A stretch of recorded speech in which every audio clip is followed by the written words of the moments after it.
Hi guys, so in today's video we'll analyze Monte Carlo fashion. So Monte Carlo fashion मतलब नाम से ही मालूम पड़ रहा है they are into your retail and apparel segment में, मतलब ये वैल्यू फैशन हो गया। कंपनीज लाइक आपके जो आदित्य बिरला फैशन हो गया, उनके कॉम्पिटिटर्स है वी मार्ट हो गया, V2 रिटेल हो गया, स्टाइल बाजार हो गया, जूडियो जो ट्रेंड वाला जो है, ट्रेंड जो है जूडियो वेस्ट साइड वाला जो कंपनी। तो बेसिकली ये जो सेक्टर है ना, मतलब वैल्यू फैशन रिटेल वाला, उसमें मतलब बहुत ही मतलब all companies are growing around 50-60% के आसपास। V2 रिटेल का ग्रोथ है अराउंड 65%, ट्रेंड का अराउंड 40% के आसपास हो गया। ये क्वार्टर थोड़ा स्लो हो गया। फिर आपका जो बाजार स्टाइल रिटेल जो अभी उसका जो रिसेंटली IPO आया, दैट इज़ ग्रोइंग अराउंड 65%। फिर अभी और एक कंपनी विशाल मेगा मार्ट करके, उनका भी IPO आया था, तो that is also growing around 30% के आसपास। मतलब all the companies are growing around 30, 40, 50% के आसपास। फिर और ये कंपनी है मतलब मॉन्टे कार्लो फैशन, उनका जो सेल्स ग्रोथ है दैट इज़ 3.4%। ठीक है, मतलब कुछ ग्रोथ ही नहीं है सेगमेंट में। तो उनके जो कैटेगरीज देख रहे थे, मतलब ब्रांड्स देख लेते, एक तो मॉन्टे कार्लो करके जो ब्रांड है, फिर क्लोक एंड डेकर करके, फिर रॉकेट करके, और एक लग्जरिया करके। जो मतलब ये रॉकेट वाला तो अभी अभी रिसेंटली लॉन्च किया। एंड उनके जो टॉप स्टेट्स देखे, मतलब जहाँ से मतलब मेजर ऑफ द रेवेन्यू जो आता है वो राजस्थान से आता है, बिहार, यूपी, दिल्ली एंड हरियाणा से। एंड उनका जो प्रोडक्ट सेगमेंट देख लेते हैं मिक्स, तो अराउंड 60% ऑफ द कॉटन, जो 60% ऑफ द रेवेन्यू जो कॉटन क्लोथ बेच के होते हैं, मतलब जो नॉर्मल टी शर्ट शर्ट्स हो गए, ट्राउजर्स हो गए।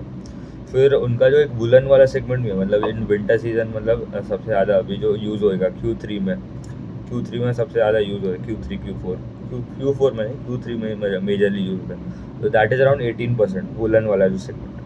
फिर होम टेक्सटाइल वाला भी, होम टेक्सटाइल मतलब ये आपके जो बेड शीट्स हो गए, घर पे जो प्रोडक्ट्स में, मतलब बेड शीट्स हो गए, फिर ब्लैंकेट्स हो गए, तो दैट मतलब उनका जो सेगमेंट है दैट इज़ ऑल्सो 16% के आसपास, तो वो भी बेचते हैं। फिर किड्स वाला सेगमेंट है, मतलब जो किड्स के जो प्रोडक्ट्स, किड्स के जो क्लोथ्स एंड सब होते हैं, तो दैट इज़ अराउंड 5%।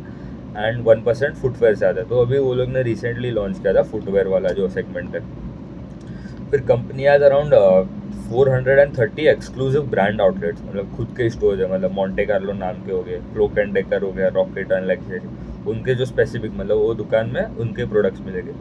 फिर मल्टी ब्रांड आउटलेट हो गया, मतलब उनके उसके अंदर मल्टी ब्रांड्स हो गए, मतलब एक साइड अगर एक मॉन्टे कार्लो है तो दूसरी जगह वो जो आदित्य बिरला का कौन सा पीटर इंग्लैंड हो गया, वो भी मिलता होगा। शॉपर स्टॉप मतलब देखेंगे तो उनके भी हो मतलब शॉपर स्टॉप के मतलब देखेंगे तो that comes into your store in store वाला कैटेगरी। तो स्टोर इन स्टोर उनके है अराउंड 464, मतलब स्टोर इन स्टोर मतलब एक बड़ा स्टोर ही पकड़ लो, उसके अंदर 2-3 सेगमेंट और उनके जो सेक्टर्स बना देते कि इधर इनके प्रोडक्ट्स मिलते हैं, इधर इनके प्रोडक्ट। मॉल्स में भी होता है जैसे।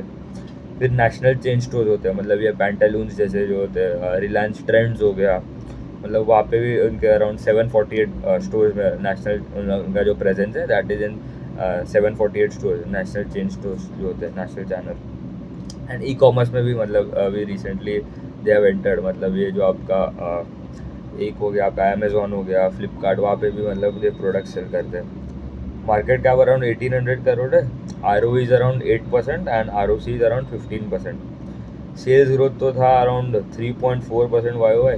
इनका ना बेसिकली लास्ट ईयर भी FY24 देखेगा ना, तो पूरा FY23 से कंपेयर ग्रोथ ही नहीं हुआ था। और ये टाइम भी अराउंड Q1 में दे ग्रू अराउंड, Q1 में अराउंड ग्रोथ था अराउंड कितना, -9% ग्रोथ था, मतलब डी ग्रू 9% था सेल्स का ग्रोथ। अभी ये क्वार्टर में 3.4% का ग्रोथ किया। EBITDA देखेंगे तो EBITDA degrew 17% YOY, and EBITDA margin जो है that were around 12.8% versus 16% YOY देखेंगे तो। एंड पैट देखेंगे तो पैट डी ग्रू 40% YOY।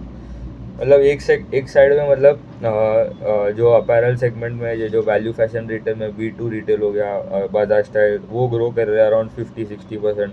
उनका पैट हो रहा है इंक्रीज अराउंड 70% के आसपास।